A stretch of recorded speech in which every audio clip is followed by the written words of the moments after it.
Hello everyone, সবাইকে welcome আবার একটা নতুন ভিডিওতে। তো আজকে কিন্তু কোনো ভ্লগ নয়, আজকে নিয়ে চলে এসেছি একটা নতুন রেসিপি। তো তোমরা দেখে কিন্তু বুঝতে পারছো রেসিপিটা কী হতে চলেছে। তো এটা হচ্ছে কাঁকড়া। তো কাঁকড়া কিন্তু অনেক দিনই খাওয়া হয় না, তো আমি নিজে কখনো আগে কাঁকড়া রান্না করিনি, কিন্তু খেতে খুবই ভালোবাসি। তো এই যে নুন আর হলুদ দিয়ে কিন্তু কাঁকড়াটা খুব ভালো করে মিক্সড করে নেব। তো আমরা যখন দীঘা বা পুরী বা সমুদ্রে যে কোনো জায়গায় যাই, তো তখন সেখানে গেলে কিন্তু আমরা কাঁকড়া দেখতে পারি।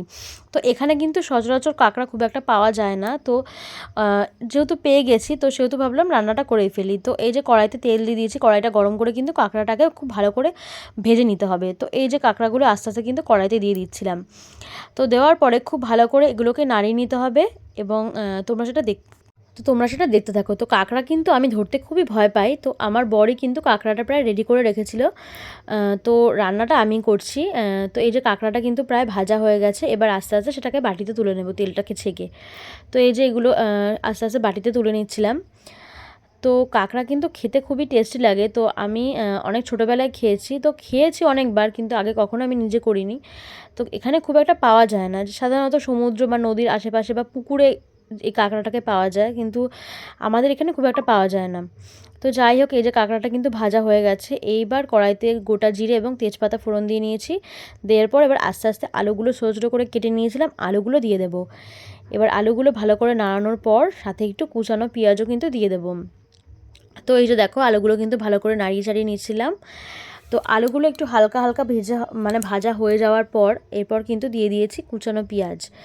তো কাঁকড়া কিন্তু পুরোপুরি চিংড়ি মাছ টাইপের ওরকম টাইপেরই হয়, এবং সেভাবে কাঁকড়াতে কিন্তু অনেকের অ্যালার্জিও আছে। তো যাদের অ্যালার্জি আছে তারা কিন্তু অনেকে কাঁকড়াটাকে অ্যাভয়েড করে। তো আমি এতদিন খেতাম না অ্যালার্জি থাকার কারণে। তো এই যে মশলাটাও দিয়ে নিয়েছি, আদা রসুনের পেস্ট, হলুদ আছে, হলুদের গুঁড়ো, লঙ্কার গুঁড়ো, জিরের গুঁড়ো, নুন, ধনে গুঁড়ো সব দিয়ে মশলাটাকে ভালো করে রেডি করে নিলাম। তো এদিকে পেঁয়াজ আর আলুটা ভালো করে ভাজা হয়ে গেছে, এবার একটু মশলাটাকে দিয়ে ভালো করে কষিয়ে নিচ্ছে, এবং সাথে কিন্তু একটু টমেটো কুচিও দিয়ে দিয়েছিলাম, যাতে কালারটা আরও ভালো আসে এবং টেস্টটাও আর ভালো হয়। তো এই যে মশলাটা কিন্তু মোটামুটি ভালো মতন কষানো হয়ে গেল, এবার দিয়ে দেবো কিন্তু কাঁকড়াটা। তো কাঁকড়াটাও কিন্তু ভালোভাবে কষাতে হবে, নাহলে কিন্তু ওর মধ্যে কাঁচা মশলার গন্ধ বেরোতে পারে। তো এই যে কাঁকড়াটা খুব ভালো করে দিয়ে ভালো করে কষিয়ে নিচ্ছিলাম। তো দেখো, কাঁকড়াটা কিন্তু খুব ভালোভাবেই কষানো হয়ে গেছে।